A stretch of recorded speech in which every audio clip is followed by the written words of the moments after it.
औज़ु बिल्लाहि मिनश्शैतानिर रजीम बिस्मिल्लाहिर रहमानिर रहीम क़ालल्लाहु तबारक व तआला फ़ी कलामिहिल मजीद वल फ़ुरक़ानिहिल हमीद व क़ौलुहुल हक़ बिस्मिल्लाहिर रहमानिर रहीम फ़ज़ालिकुमुल्लाहु रब्बुकुमुल हक़ सदक़ल्लाहुल अज़ीम।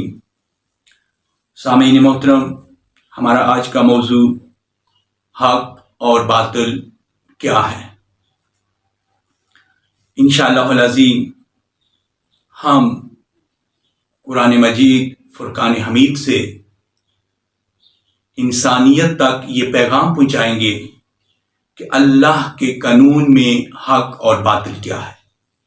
मैंने आपके सामने कुरान मजीद सूरह यूनुस आयत नंबर 32 तलावत की है, जिसमें अल्लाह तबारक व तआला इरशाद फरमा रहे हैं, फ़ज़ालिकुमुल्लाह, बस ये तुम्हारा अल्लाह, रब्बुकुम, रब है तुम्हारा, हक़्कुन, हक़, यानी बस ये तुम्हारा अल्लाह, तुम्हारा रब हक़ है, यानी पूरी कायनात का जो अल्लाह है वही हमारा रब भी है और ये हक़ भी है।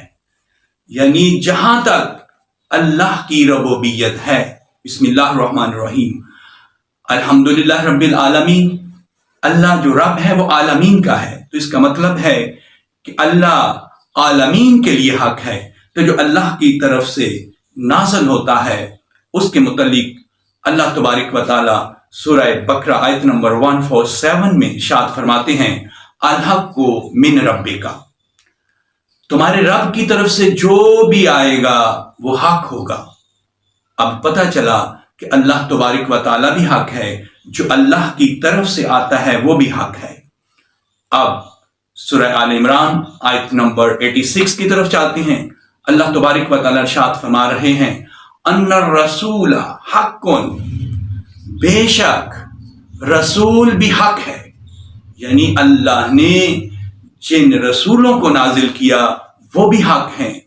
अब इन आयतों से मालूम हुआ अल्लाह भी हक है, अल्लाह की तरफ से जो आए वो भी हक है, और अल्लाह की तरफ से जो रसूल आए वो भी हक है। तो अब हम देखते हैं कुरान मजीद सूरह निसा आयत नंबर 105, इसमें अल्लाह तबारक व तआला इरशाद फरमा रहे हैं, इन्ना अनज़लना अलैकल किताबा बिल हक़, यानी बेशक हमने तुम्हारी तरफ जो किताब नाजिल की है वो हक के साथ की है।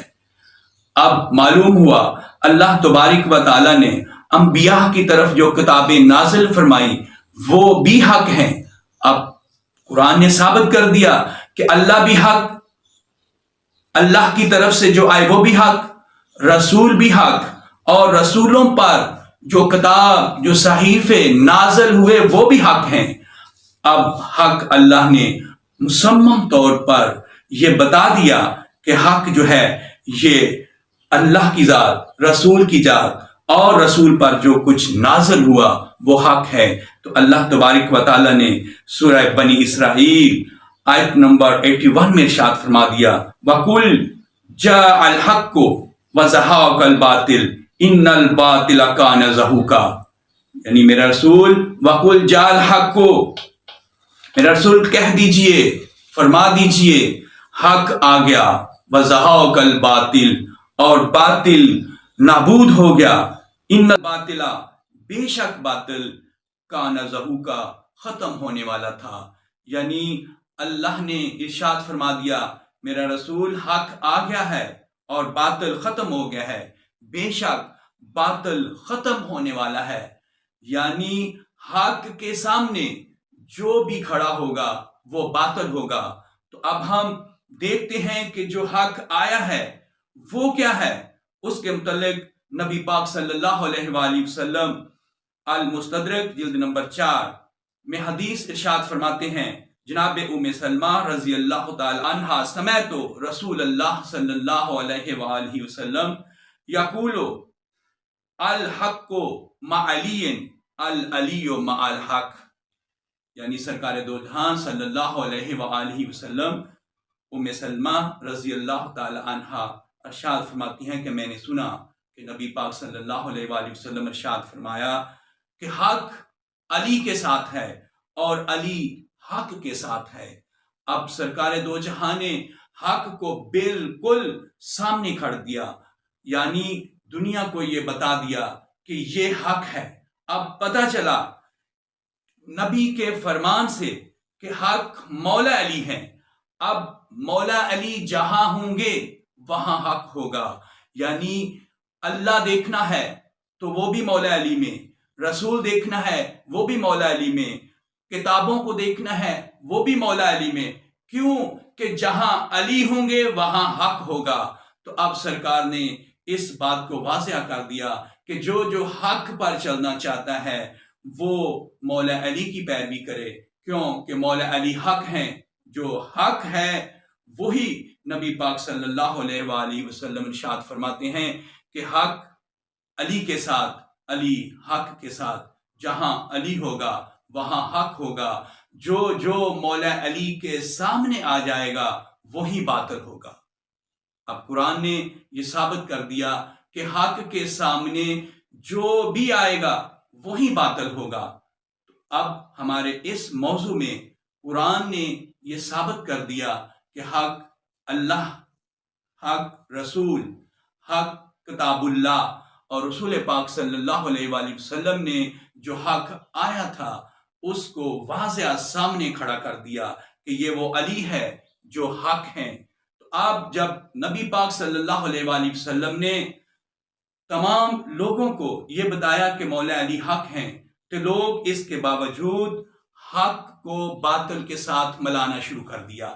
تو جب یہ باتیں ہونی شروع ہو گئی تو اللہ تبارک و تعالیٰ نے پھر کہا میرا رسول یہ لوگ حق پر نہیں چل رہے، باطل کو ساتھ ملا رہے ہیں۔ تو اللہ نے کہا میرا رسول، اب پھر قرآن مجید کی آیہ مجیدہ نازل ہوئی۔ اللہ ارشاد فرماتے ہیں میرا رسول ان سے کہہ دو وَلَا تَلْبِسُوا الْحَقَّ بِالْبَاطِلِ وَتَكْتُمُوا الْحَقَّ وَأَنْتُمْ تَعْلَمُونَ۔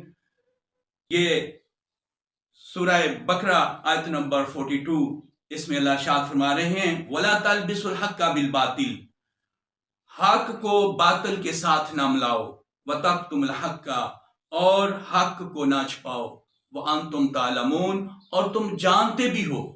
یعنی لوگ جان بوجھ کر حق کو باطل کے ساتھ ملاتے تھے اور حق کو چھپاتے تھے۔ تو اللہ نے قانون نافذ کر دیا کہ آئندہ کے بعد کوئی بندہ جو ہے وہ حق اور باطل کو ملائے بھی نہیں اور نہ ہی حق کو چھپائے۔ لیکن پھر لوگ باز نہیں آئے، پھر انہوں نے حق اور باطل کو ملائے رکھا اور حق کو چھپائے رکھا۔ تو اس کے بعد اللہ تبارک و تعالیٰ سورہ آل عمران میں آیت نمبر 71 میں ارشاد فرماتے ہیں میرا رسول پھر یا اہل الکتاب لما تلبسون الحق بالباطل وتکتمون الحق وانتم تعلمون، یا اہل الکتاب، اے اہل کتاب، کیوں تم حق اور باطل کو ملاتے ہو؟ یعنی اللہ افسوس کر رہے ہیں کہ اللہ کا قانون یہ ہے کہ حق اور باطل کو نہ ملایا جائے اور نہ حق کو چھپایا جائے، لیکن اس کے باوجود لوگ اللہ کے قانون پر عمل نہیں کر رہے۔ تو اللہ پھر اپنا قانون پھر مکمل نافذ کر رہے ہیں کہ یا اہل الکتاب، اے اہل کتاب، کیوں تم حق اور باطل کو ملاتے ہو؟ وَتَكْتُمُونَ الْحَقَّ، اور حق کو کیوں چھپاتے ہو؟ وَأَنْتُمْ تَعْلَمُونَ، اور تم جانتے بھی ہو۔ یعنی اللہ نے اپنے قانون پر سٹیمپ لگا دی کہ لوگ حق کو جانتے بھی ہیں، اس کے باوجود حق کو باطل سے ملاتے ہیں اور حق کو چھپاتے ہیں اور یہ جانتے بھی ہیں۔ اس سے پتہ چلا کہ اللہ تبارک و تعالیٰ ارشاد فرماتا ہے کہ حق کو باطل کے ساتھ ملانا نہیں ہے اور حق کو چھپانا نہیں ہے۔ جو حق کو چھپائے گا باطل کے ساتھ حق کو ملا دے، اور یہی باطل ہے جو حق کے سامنے آ جائے وہی باطل ہے۔ وآخر دعوانا ان الحمد للہ